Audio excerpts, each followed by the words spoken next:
So what's the Triumph Bonneville Bobber really like to live with?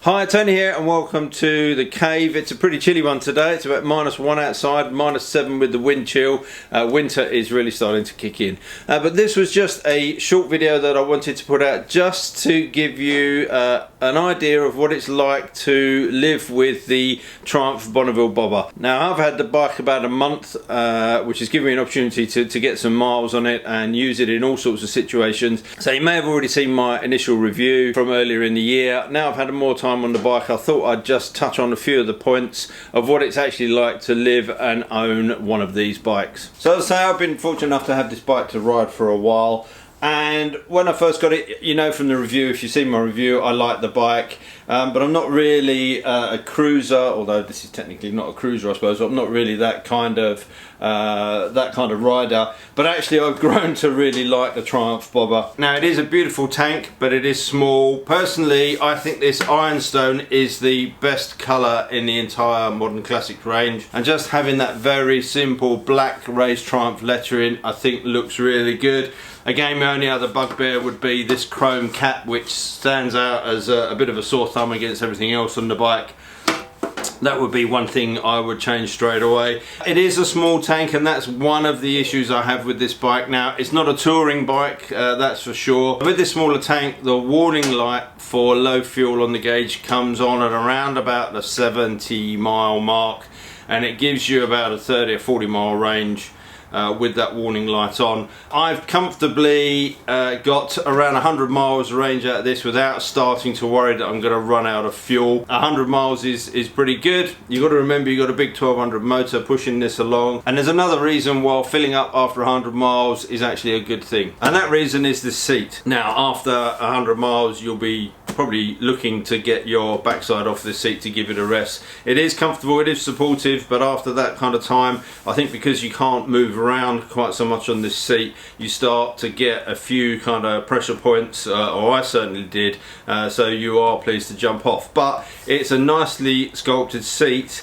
And also a quick note for you third-party parts manufacturers, this is surely crying out for a retrofit LED tail light. Now, I don't know if it was the intention of Triumph to develop one and it never happened, or it's coming later, but it seems to me this is an ideal place to put a nice bright tail light, brake light combination in there, just to get this big light off the back. I think that would look fantastic, but as it is, it's a nice piece of detailing anyway. Whilst I'm at the back end, this rear suspension works really well. I just played around a little bit just to suit my my weight, my riding, but it works flawlessly. It's incredibly comfortable. So even if you bottom out the suspension, this beautifully styled ridged mudguard is not going to hit this seat, so this could come low. I think just visually lowering this for me from the profile and from the rear would improve the looks of the bike. The back end is a great piece of design. You've got the same tail light as the Street Twin. Now, I'd love to get these rear lights changed for the smaller 3-in-1s, lose that big tail light here,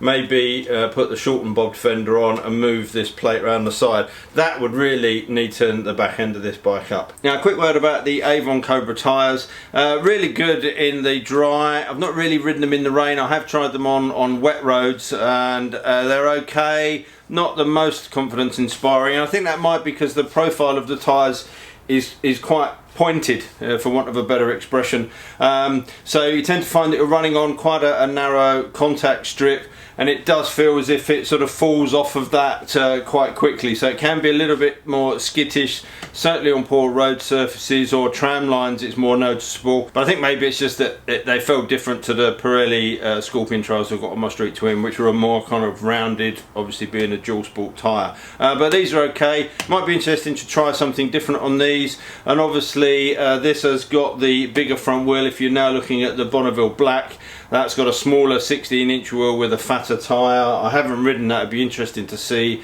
what that's like, but these tyres are fine until it's time that they wear out and you start looking for some more. Other details, really love this bait style headlight. The speedo that you can move up and down, bit of a gimmick. I tend to have it mostly not straight upright but somewhere in the middle, and that works. If you lay it too flat, sometimes that's not easy to see, but it's nice to have that adjustability in there. Now, I mentioned this in my main review of the bike, but this exhaust system I think is fantastic. It's one of the nicest sounding stock exhausts.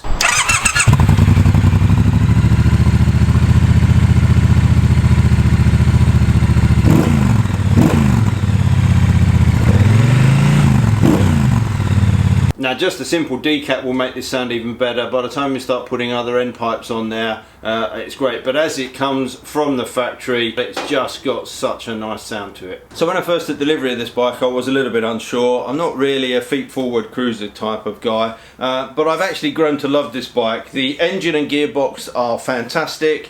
The riding position is nice. It's pretty comfortable. If you want to go out and do some cruising, it's beautiful, but it will surprise a few other bikes as well. This will get up and go when it needs to. Now, I suppose if you wanted to do a list of pros and cons, there'll be far more pros than there are cons. The bike looks great, it's nice to ride, it's comfortable, it handles well, the engine's strong, the gearbox is slick, that clutch is nice and light. You do get admiring glances on it. I know there's hardcore people out there that really don't like this bike and don't like what it stands for, but the majority of people seem to like it and it gets a good reaction. On the cons, well, fuel range is not great, but I suppose it's not that kind of bike. And if anything, I would probably want a bit more front brake. The single front disc isn't too bad, and actually, if you're braking properly, it's adequate. But that's the problem, it is adequate. It does feel a little bit wooden. It hasn't quite got the modulation and feel that you want. It's a little bit blocky off and on, and that's obviously something that's been picked up on because the new Bobber Black has got twin discs. Now, I wouldn't say this is a problem. Just having twin discs I think can only be an improvement, but you're not really going to struggle with this. There's no adjustability in the front forks. You've got a little bit in the rear, but generally for the type of bike it is, it's just a comfortable thing to jump on and go for a ride. So there's just my quick views after having the bike for a month or so. Hopefully I'll bring you some updates as time goes along, because fingers crossed I can keep hold of this bike for a little bit longer. And I must admit, I would absolutely love to get hold of the parts catalogue and start to go through this bike. I think you can transform the look of this bike very quickly and very easily and really make this your own. But in general, from a bike that I wasn't entirely sure about, I would more than happily have this in my garage. It's certainly a beautiful machine to own and a beautiful machine to ride. Now, as usual, there'll be links up in the top corner to take you away to find out a little bit more about the bike, some of the more technical details. I'll put a link to my original review in the end credits. If you like what I'm doing, hit that like button, click subscribe, that'll be fantastic. And until next time, all that leaves me to say is thanks for watching, take care, ride safe, and I'll see you soon. Bye. Yeah.